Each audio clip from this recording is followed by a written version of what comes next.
Okay, I know I just did this yesterday. I didn't even know if I'll upload this.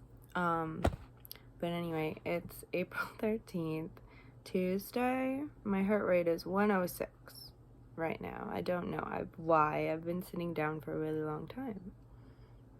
Actually, I think I got up for a quick second. Anyway, it varies a lot, and it isn't always POTS, or it is always POTS. Maybe that's what I was trying to say. I wanted to do this again just because I do really want to keep track of my health right now.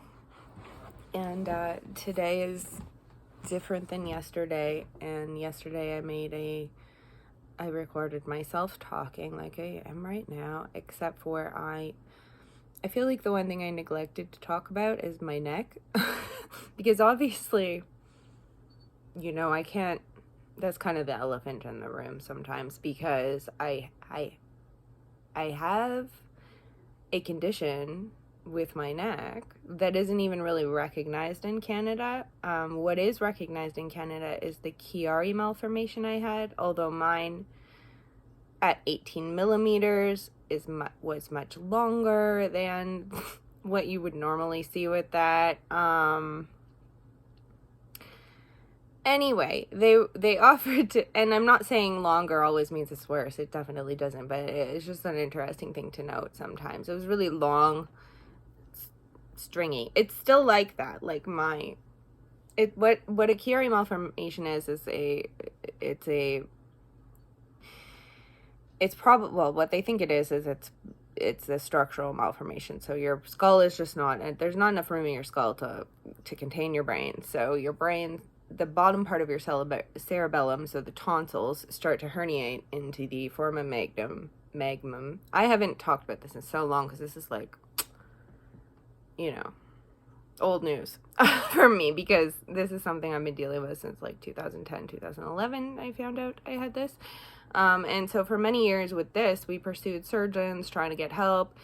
Couldn't really find one in Ontario. And what I'm getting at is I found one in Ontario, but what he would do was take out just the part of my skull that was creating pressure from my brain and inhibiting the flow of brain fluid. So he wanted to take that out.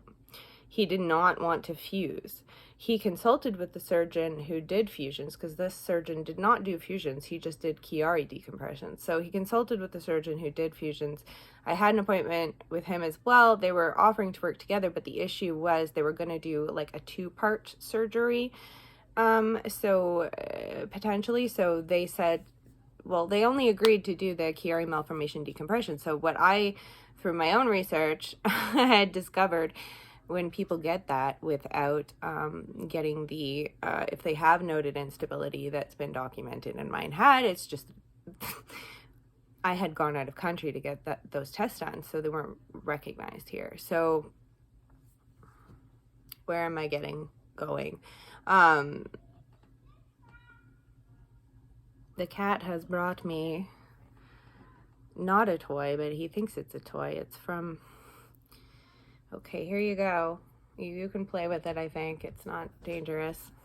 Sorry. So they didn't recognize what I had here. I found a doctor who recognized it in the States and offered to treat it, and he treated it, and I felt better for like a few years until things started to tank again with my health. And what it tanked in the form of was I developed multiple sclerosis, and I can't find any correlation between the two things, or I couldn't, at least until today, or at least I could find some.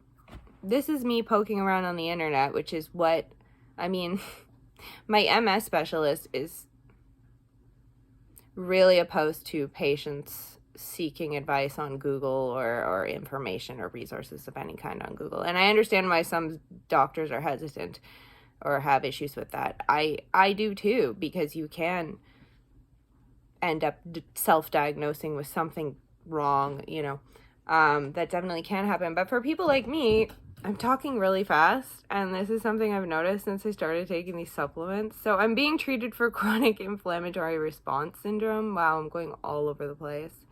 Through a naturopath, and all that is involving is, and I'm still being tested to make sure if that is it, is supplements and an eating plan, which is it's really healthy eating plan regardless of what's wrong. It's basically designed for MS, but we've tweaked it a bit because of my gastroparesis, because I can't handle all the veg on the typical MS anti-inflammatory type eating plans. So I definitely do have MS. I have really typical MS in a lot of ways, but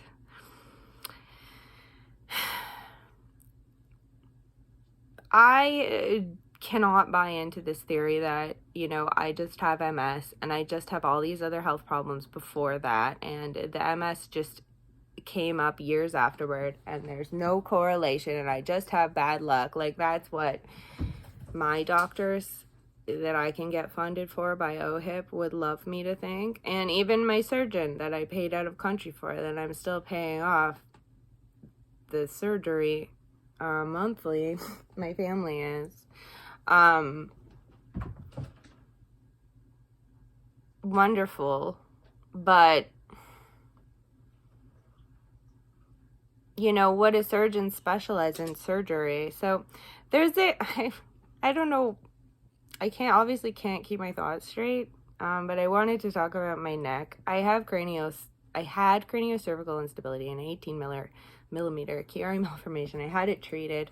I believe I have cranial vertebral instability lower down, like, so obviously my skull to C2, that's generally like that is always the most mobile point in any human body. So mine is fused, so that can't be the issue, but also it is the issue. Right below that, I think there's too much movement, and I think I just didn't get appropriate aftercare after surgery because I had to pay for it and I couldn't afford it, and never really followed up with my surgeon when I started having more health problems. And I'm sure he would have, you know, tried to find out if I needed more surgery, but I really don't want that. I also don't want to take MS meds. And there's a YouTube channel. There's 2 YouTube channels I've been on today. One of them is another person with EDS. She's younger than me. Her name is Rachel Elizabeth. I really relate to her journey just because she had the same fusion as me. I haven't watched all her videos. I haven't completely kept track, but the reason I went to an ND is probably watching her videos led me that way, because she is being treated for Lyme and I am being treated for mold illness, essentially. And maybe I still have Lyme. Maybe I could still have Lyme as well. We haven't even gotten there. But there is also a YouTube channel called Caring Medical, and it is a doctor called Ross Hauser, I believe, and he is just, there's a couple doctors at that clinic, but I feel like he's really gotten to the bottom of things in his research, and at least in the videos he presents. And I'm never gonna just think any doctor can fix all my problems, but I wish I could get to Florida. There's someone here, he does Prolotherapy, and what that does is strengthens the ligaments in your body. So if you have EDS, you deal with ligamentous laxity, essentially. Everyone with EDS does. So if you have a cranial vertebral problem, the ligaments in your neck are really stretched out. The cat is just so distracting. So I'm going to see what I can find around here. There's someone who does prolotherapy locally, gets really amazing reviews, and I know of other people with EDS who've gone to this doctor, and it would be out of pocket for me. These things aren't covered, by the way. This is complimentary medicine that would be covered under some insurance plans, but since I don't have that, I'm just on the OHIP because of where I'm at with my income and poverty and not being able to work for 12 years because of illness. And this is just what happens to people, and this is why people stay sick. So I have Ehlers-Danlos. I was born with it, so in many ways I'm predisposed, but you don't need to be this sick with it.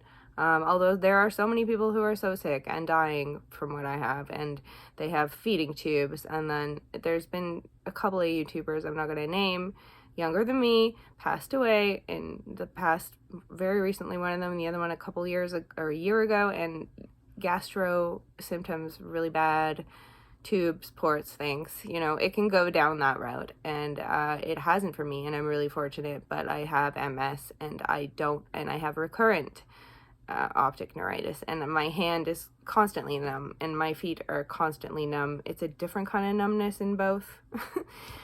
I don't know how to explain it. Half of my face constantly numb. This side you can tell because it doesn't move as much, but it's subtle. No one really notices.